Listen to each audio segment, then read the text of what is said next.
Dominika ya Pentekoste ndio kilele cha maadhimisho yetu ya Pasaka. Pasaka ni sherehe kubwa, na kama ni sherehe kubwa haikupaswa kuadhimishwa siku moja au mbili au juma moja. Kwa hiyo kwa siku 50 tumekuwa tukisherekea sherehe za ufufuko wa Bwana au Pasaka.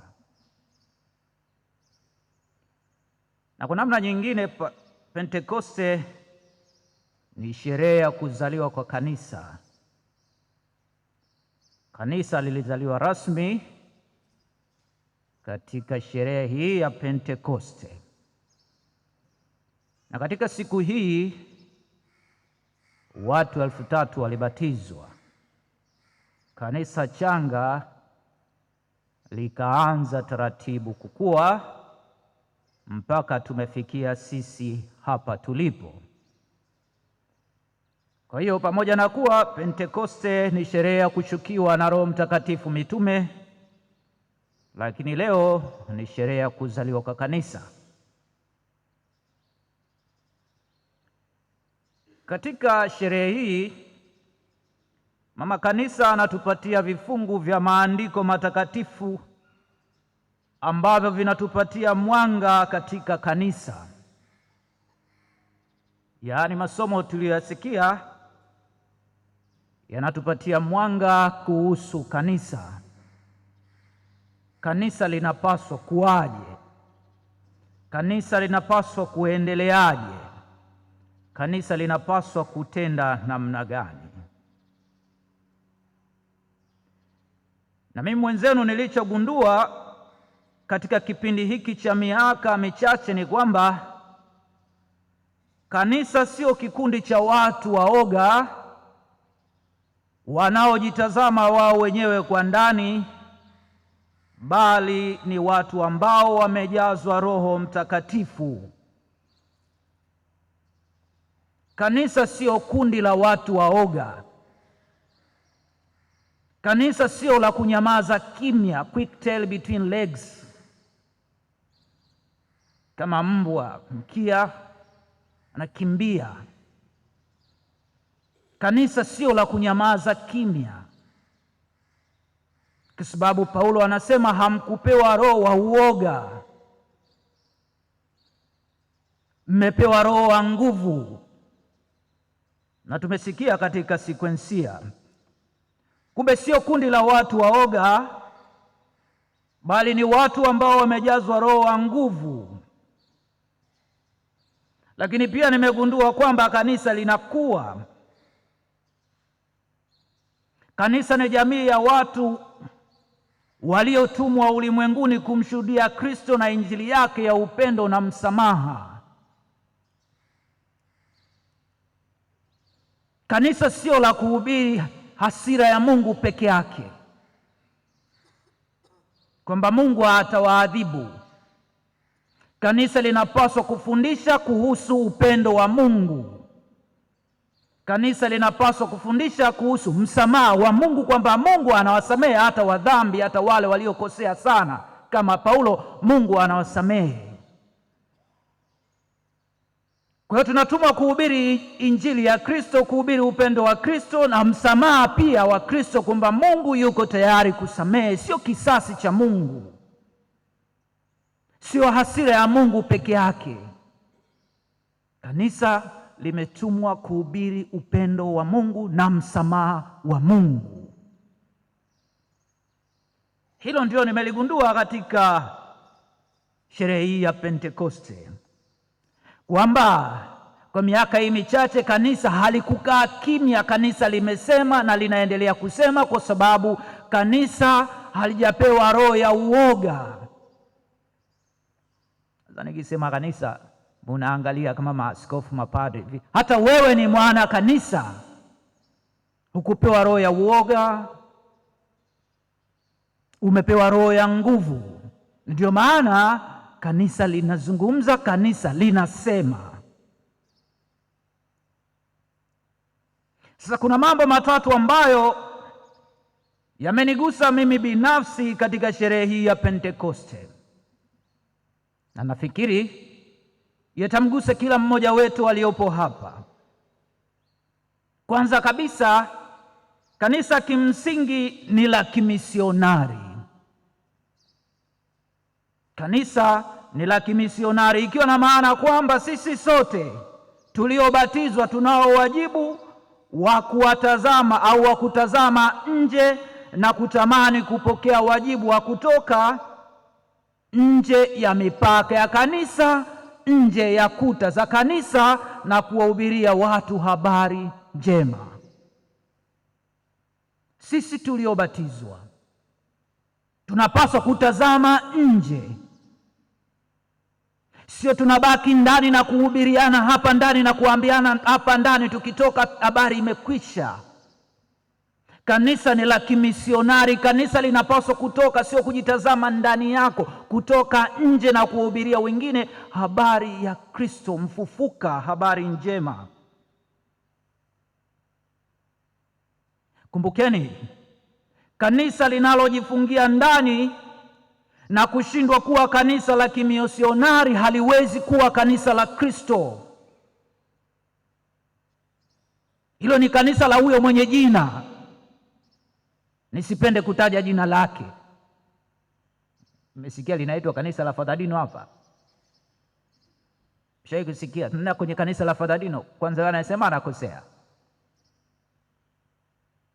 Kanisa ambalo limejifungia ndani,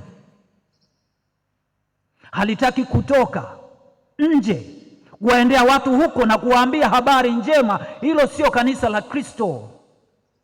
Hilo ni kanisa la Bwana mmoja, sijui jina lake nani, lakini inawezekana mnawajua, kusoma kanisa yao yanabeba majina yao.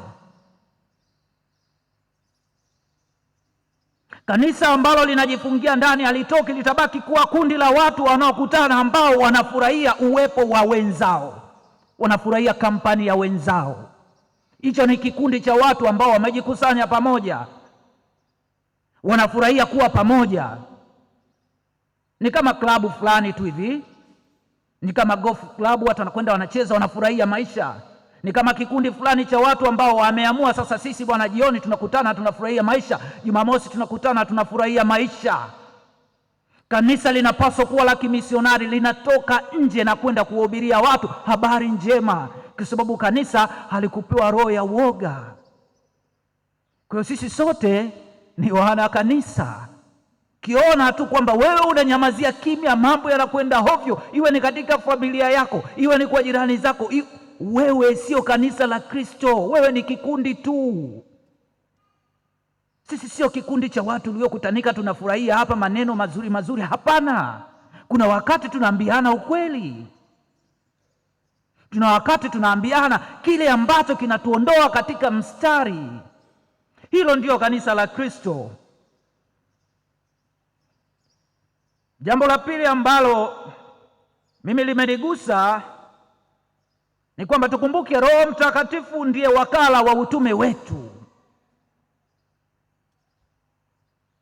Na swali ambalo kila mmoja anapaswa kulijua, sio kwamba Mungu anabariki mipango na programu zetu, lakini Mungu anataka tufanye nini?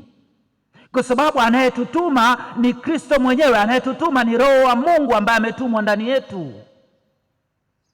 Kwa hiyo tunafanya mambo si kwa nguvu zetu wenyewe, bali kwa sababu tunaongozwa na Roho wa Mungu ambaye anakaa ndani yetu.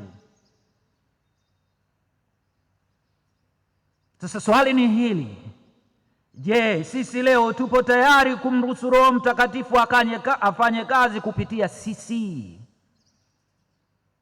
Yaani Roho wa Mungu atende kazi kwa kupitia sisi, kwamba tuongozwe na Roho huyo. Je, tuko tayari? Je, tuko tayari kumruhusu Roho Mtakatifu atengeneze wasaa ambapo ufalme wa Mungu utatokea kwa wale ambao tunawapenda, utatokea katika jamii yetu? Kwa sababu Kristo amekuja kusimika ufalme wa Mungu hapa duniani, na hivyo tumruhusu Roho Mtakatifu afanye ufalme wa Mungu uzaliwe katika mioyo yetu, uzaliwe katika kanisa letu, uzaliwe katika taifa letu. Hilo ni jambo la pili ambalo limenigusa katika sherehe hii ya Pentekoste. Jambo la tatu ambalo limenigusa ni umoja ambao Pentekoste imeujenga.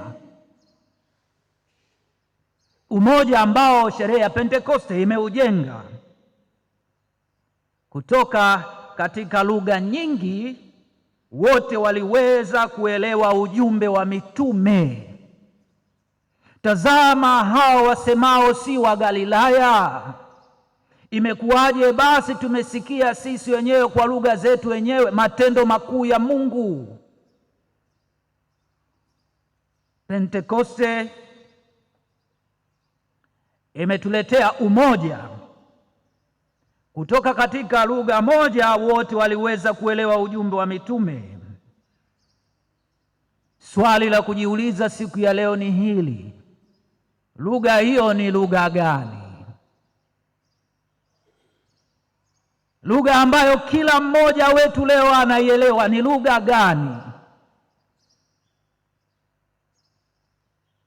Ukisema ni lugha ile inapatikana katika Wakorintho wa kwanza sura ya 14, sawa. Lakini ipo lugha ambayo kila mmoja wetu anaielewa, na lugha hiyo ni lugha ya upendo.